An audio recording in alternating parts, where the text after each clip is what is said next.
Literary devices are basically tools that writers utilize, right?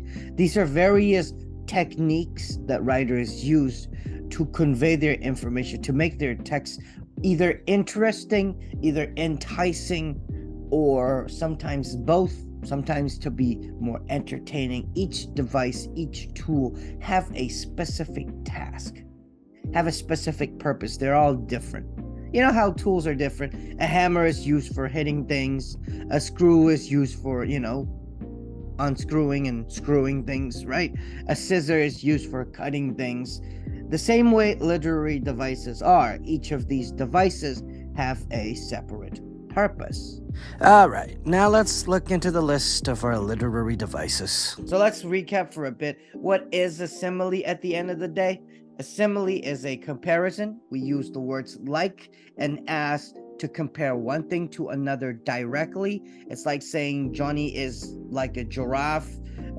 Johnny is as tall as a giraffe. Just again, we're using either like or as. What's the difference between indirectly comparing and directly comparing? When we're indirectly comparing, we're comparing one thing to another, saying like something is like something, something is as something as something.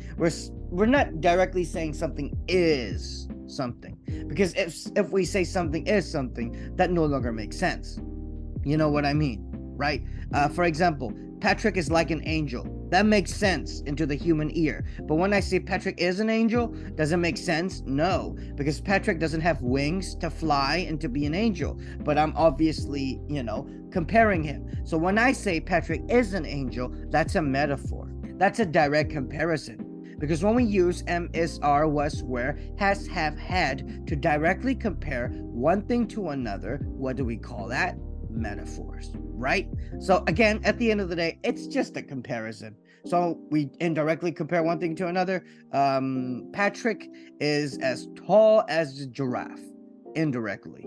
Directly, Patrick is a giraffe. The one that makes less sense, that's a metaphor. The one that makes more sense, that's a simile. Moving on. Personification. Well, at the end of the day, what is personification? Personification is when we give human-like characteristics, human-like physical characteristics. The reason why we talk about it is because we have another device that sounds very similar to personification. Pathetic fallacy.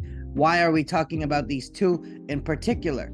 Personification, we give human-like physical characteristics. That means we're looking for verbs. That means we're using verbs. We're saying, lightning dance through the night. Can lightning physically dance? No.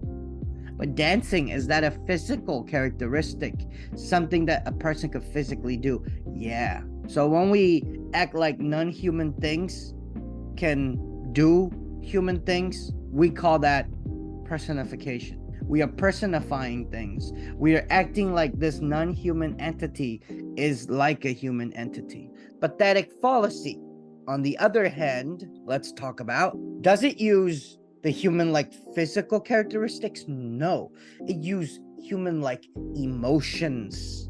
So earlier when we said lightning danced across the sky, this time we're gonna say the sad lightning, the happy lightning, the crazy lightning, the moody lightning. How about the moody lightning roared throughout the night? Now that would be a double device, because when I said moody lightning, that was pathetic fallacy.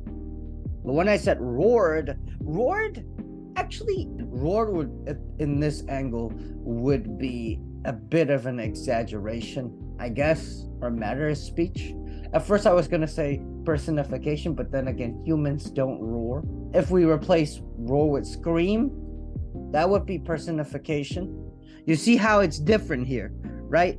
So giving like human-like emotions to non-human things, pathetic fallacy. Let's look at some of the examples here. How about the happy sun? So what are we looking at when we're looking at emotions? What type of word are we looking for here? Adjectives. We're looking for adjectives. We're looking to attach adjectives to, a noun. a noun that is not a human. That is as simple as that. So that's the fundamental difference between personification and pathetic fallacy. Let's talk about, why do we personify? Why do we pathetic fallacy? Well, when we give human-like emotions to non-human things in pathetic fallacy, what does it do? It makes the non-human thing relatable. You know what I mean? The audience might actually care for the non-human thing. Here, in this case, the sun, the happy sun. When I say the lonely sun, you feel kind of bad. Oh no, the sun is lonely. That's kind of the reason why. To empathize with the non-human entity. So why do we personify? Well, not every action can be understood by a human, and not every action of a non-human entity could be understood by a human. But what kind of action could be understood by a human? A human action. So for people to understand better these action or these movements, we simply give them human-like characteristics. That way we see it better. That is why we use personification and pathetic fallacy. Good. Moving on. Hyperboles. Once again, if you don't remember what hyperboles are, they are exaggerations, right? Like what?